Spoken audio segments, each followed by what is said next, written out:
She said it like she meant it, her voice sharp, cutting through the walls of the house I helped keep standing. Get out, and don't you ever come back. So I left. I didn't shout. I didn't beg. I didn't remind her whose money kept the lights on, whose name was tied to the mortgage she flaunted as her own. I just walked out, quiet, deliberate. And 3 weeks later, when my father called and asked why the bank was leaving voicemails, why the mortgage payment hadn't gone through, I finally answered. I had been paying it for years. At first, I didn't mind. They were my parents. They'd raised me, fed me, clothed me. When Dad lost his job, I stepped in. 1 payment turned into 2. 2 turned into years.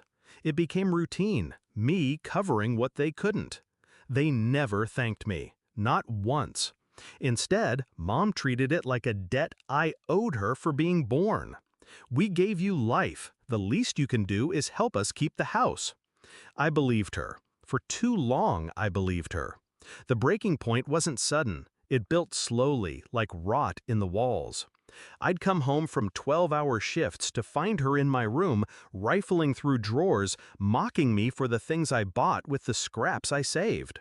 She'd sneer at me in front of relatives, calling me ungrateful, selfish, while I was the one wiring thousands each month to keep a roof over her head.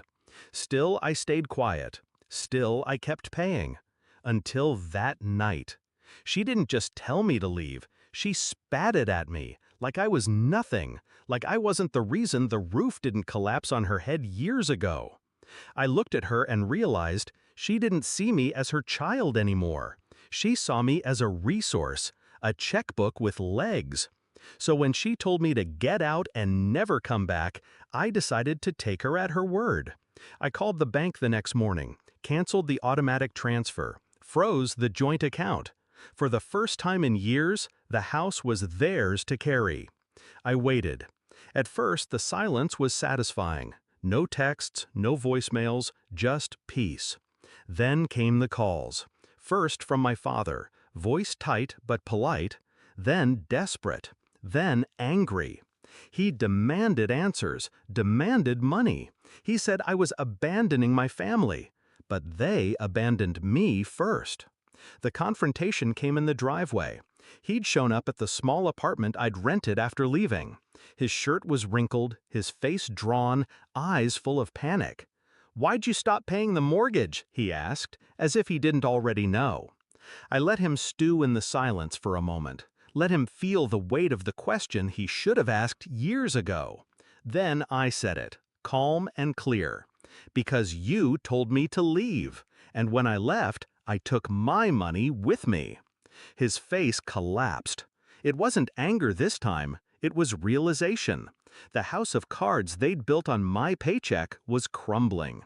He tried to soften, tried to remind me of childhood memories, of all we did for you. But I saw through it.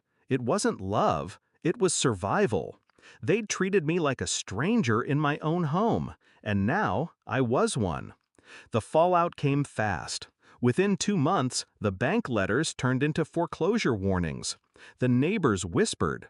My sister called, begging me to be reasonable, as if reason had ever been part of their treatment of me. I didn't budge. The house went up for auction before winter. The same house my mother once lorded over me. The same house she told me to get out of. She got her wish. She kept it. Empty, stripped, gone. Do I regret it? No. They gambled my loyalty would never break. They believed I'd keep paying, no matter how deep they cut. But even loyalty has limits.